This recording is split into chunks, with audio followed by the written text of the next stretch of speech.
그러니까 비대위원장이 내가 불출마한다. 그다음부터는 누구에 대한 불출마도 사실상 명분을 가질 수가 있는 거잖아요. 예. 근데 제가 보기엔 뭐 그래서 소위 물갈이 아니면 현역 의원에 대한 공천 배제의 폭이 여느 그 총선 이상으로 커질 가능성이 높아 보입니다. 근데 문제는 예. 비우는 것보다는 채우는 게 더 중요하죠. 이 정치인의 언어가 지금 나오지 않고 있는 건데 지금 문맥이 안 맞잖아요, 일단. 4월 11일에 자기가 뭐라고 하죠? 승리한다고 얘기했잖아요. 예. 그러면서 자기 인생 생각하지 않고 있고 과실은 가져가지 않겠다고 얘기했는데 4월 10일 선거 승리하면 과실 자기가 가져가는 거죠. 말도 안 되는 거고. 또 헌신하겠다라고 했는데 헌신은 어디서 헌신하는 거예요, 정치인은요. 한동훈 장관이 지역구에 출마해서 그것이 승리를 하는지 실패하는지 거기에 따라서 승패가 갈려지는 것이 헌신인 거예요. 정치인은. 불출마가 헌신이 아닌 거예요. 저는 우리가 반드시 이길 거라고 생각합니다. 저는 4월 10일 이후의 제 인생은 생각하지 않습니다. 저는 헌신하겠습니다. 그리고 우리 당의 이런 자산과 보배들에게 필요한 헌신을 요구하겠습니다. 저는 그 헌신의 과실은 가져가지 않겠습니다. 그 과실은 여기 모인 우리 아닙니다. 모두 국민에게 돌려드립시다. 그러니까 본인은 4월 10일 이후 생각 안 하고 뭐 과실 저는 관심 없어요. 근데 지금 여당에 보배들이 있는데 희생해야 됩니다. 보배인데 희생하세요. 화면 좀 보겠습니다. 이걸 이렇게 얘기했죠. 4월 10일 이후에 내 인생 생각하지 않는다. 우리가 반드시 이긴다. 약간 뭐 결기를 보인 것 같아요. 근데 헌신하고 그 과실은 가져가지 않겠다. 그러면서 보배들이 희생이 된다. 아까 영상 들으셨죠? 이 얘기를 덧붙였어요. 관련된 목소리가 하나 더 있습니다. 들어보시죠. 우리 국민의힘에게 필요한 게 뭐죠? 몸살이지 않고 말할 때 말하고 싸울 때 싸우고 그리고 합리적인 경쟁의 결과에 승복하는 겁니다. 그런 차원에서 제가 불출마를 사실 뭐 정계 데뷔하자마자 정계 은퇴 선언 같은 걸 한 건데요. 그렇지만 불출마가 무조건 오냐? 그렇지 않습니다. 출마가 희생이고 헌신일 경우도 있습니다. 이기기 위해서요.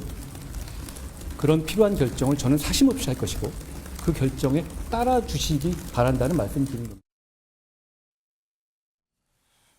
자, 김영남 전 의원님. 네.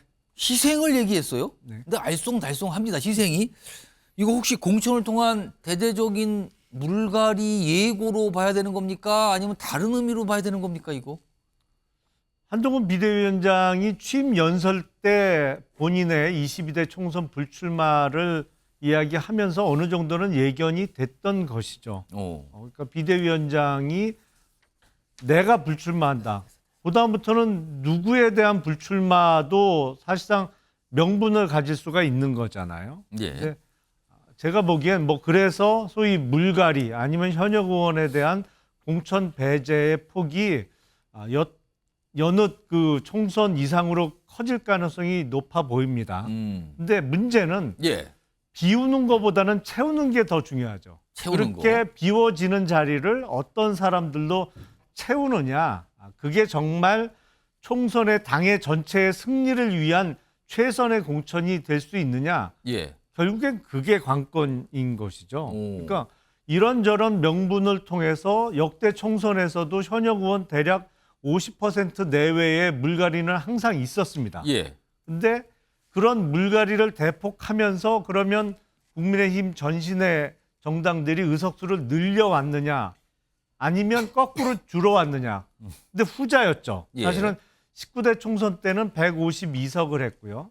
20대 총선은 제 기억에 121석인가 하고 예. 지난번 21대 총선에서는 103석 했습니다. 아. 근데 그게 물갈이가 안 돼서 의석수가 그렇게 계속 쪼그라들었냐? 그게 아니거든요. 새로 들어온 물이 그렇죠. 그러니까 비우는 것보다는 채우는 게 훨씬 중요하고 예. 그 비우는 과정에서도 누구나 납득할 수 있는 공정한 룰에 의한 물갈이가 이루어져야 된다. 제가 알기로는 국민의힘 당원당규에 의하면 1월 11일까지 예. 공천관리위원회 구성을 마쳐야 합니다. 그렇기 위해서는 적어도 이번 주 주말 정도까지는 공천관리위원장에 대한 임명이 이루어져야죠. 그래야 그 위원장이 예. 다른 공관위원들을 선임을 할 테니까요. 그래서 지금 누가 공관위원장이 오느냐가 초미의 관심사. 또 그 공관 그렇게 꾸려지는 공천관리위원회가 정말 공정하고 누구나 납득할 수 있는 룰을 만들어내느냐. 뭐 지켜봐야 될 일이라고 저는 생각을 근데 합니다. 아까 영상을 나눠서 두 가지를 한동훈 비대위원장 영상을 들려드렸는데 네. 거기서 앞부분에서는요. 국민의힘에는 보배가 있다. 근데 보배는 희생을 해야 된다고 얘기했어요. 그럼 이걸 들으면 그러면은 당에 어떤 분들은 좀 뭔가 희생해서 출마를 안 하는 거 아니냐라는 연상이 되는데 또 뒷부분 다른 영상에서는 그 희생이라는 게 불출마 얘기하는 거 아니다. 출마도 희생일 수 있다. 이거 도대 두 가지가 어떻게 무슨 뜻을 갖는 겁니까? 그럼 이게? 출마는 하는데 지역구로 옮겨서 험지 출마하면 험지 희생이죠. 출마라고 봐야 되는 겁니까? 그럼 그거를? 제가 좀 말씀 드릴까요? 예. 한동훈 비대위원장 일주일의 모습을 볼 때 예. 비대위원장 정도 되고 당대표가 되면요. 차분해야 되는 거예요. 오. 항상 흥분된 상태예요. 부흥 떠 있고 말할 때 보니까. 그리고 지금까지 이제 정치 언어를 볼 때 아직까지 검찰의 언어예요. 오. 이 정치인의 언어가 지금 나오지 않고 있는 건데 지금 문맥이 안 맞잖아요. 일단 4월 10일 이후에 자기가 뭐라고 하죠? 승리한다고 얘기했잖아요. 예. 그러면서 자기 인생 생각하지 않고 있고 과실은 가져가지 않겠다고 얘기했는데 4월 10일 선거 승리하면 과실 자기가 가져가는 거죠. 말도 안 되는 거고. 또 헌신하겠다라고 했는데 헌신은 어디서 헌신하는 거예요? 정치인은요. 한동훈 장관이 지역구에 출마해서 그것이 승리를 하는지 실패하는지 거기에 따라서 승패가 갈려지는 것이 헌신인 거예요. 정치인은. 불출마가 헌신이 아닌 거예요.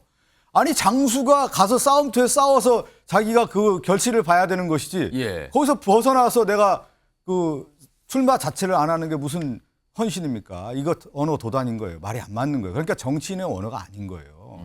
그리고 희생을 남에게 희생을 요구하고 헌신을 요구하는 자신이 희생하지 않겠다라고 하는 것을 이미 선언했는데 무슨 정치인의 언어입니까? 이걸 볼 때 결국 이제 한동훈 장관이 차분하게 좀 정치를 예. 좀 보고 한국 정치에 그다음에 미래가 무엇이고 예. 무엇을 할 것인지에 대한 어떤 답을 내놓기 시작해야 되는 건데 예. 지금 쭉 보면은 정치 구도를 계속 이념 구도로 가고 있고 결국은 윤석열 대통령과 차별화하라고 하는데 윤석열 대통령의 지금 돌격대장 모습을 계속 가고 있는 거 아니겠어요? 그렇다고 하면은 과연 한 국민의힘의 비대위원장으로서 어떤 역할을 할지 아직 정립돼 있지 않다 이렇게 보는 겁니다. 일단 오늘 뭐 저런 얘기를 꺼내놔서 약간 귀를 잡았어요. 어떤 희생 얘기를 꺼내는 순간 정치권에서는 쫑긋하고 세우잖아요. 이게 무슨 뜻일까? 여러 가지 또 생각도 하게 되는데 오늘 그런 모습이 있었고요. 그리고 오늘 대전에 이어서 대구를 방문했는데 그 대구 방문 모습도 좀 확인해 보겠습니다. 환영해 주시기 바랍니다.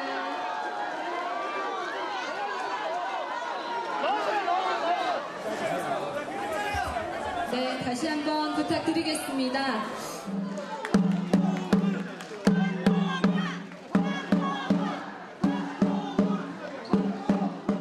대구 경북은 우리 당과 자유민주주의를 지키려는 사람들이 정말 어려울 때 끝까지 우리를 지켜준 우리의 기둥입니다. 안녕하세요. 반갑습니다. 예. 저는 평소에 대구 시민들을 대단히 깊이 존경해 왔습니다. 제가 오늘 두 번째로 왔는데요. 여기서 오게 돼서 참 좋습니다. 배우고 싶으더만은 빨리 나와.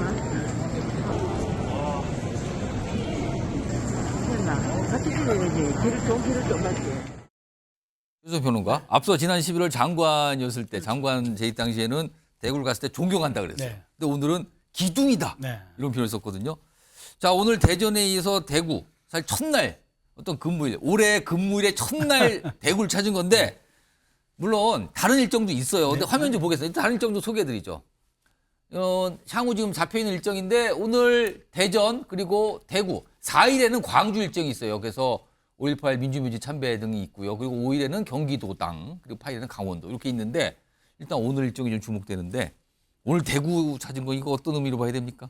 그러니까 지금 과거에 이제 법무장관 때 한동훈 장관이 갔던 데를 동훈 여지도라 하지 않았습니까? 예. 그래서 막 이제 색깔을 칠했는데 이제는 그 지금 비대위원장으로서 지금 예정돼 있는 지역을 오늘 놓고 간 보면 곳과 갈 곳 색깔이에요. 지금. 신동훈 여지도인데 어디로 돼 있습니까? 오. 우측이잖아요. 말하자면 우측. 말하자면은 국민의힘의 전통적 지지층에 가는데 일단. 대구를 왜 갔느냐? 예. 저는 두 가지 의미가 있다고 봐요. 첫 번째, 이준석 신당도 대구를 거점으로 한다고 했습니다. 예. 선제 타격의 의미가 있겠죠. 그래서 한 이준석 신당 까불지 마라라는 그 선제 타격의 하나가 있겠고, 또 하나는 예. 본인이 뭐 이번 선거에서 출마든 출마하지 않든 국민의힘의 지금 당대표 아닙니까? 비대위원장이 당대표. 예. 국민의힘의 당대표가 뭐 보수의 성지 혹은 보수의 심장이라고 하는 대구를 찾는 것은 어쩌면 가장 루틴한 일정입니다.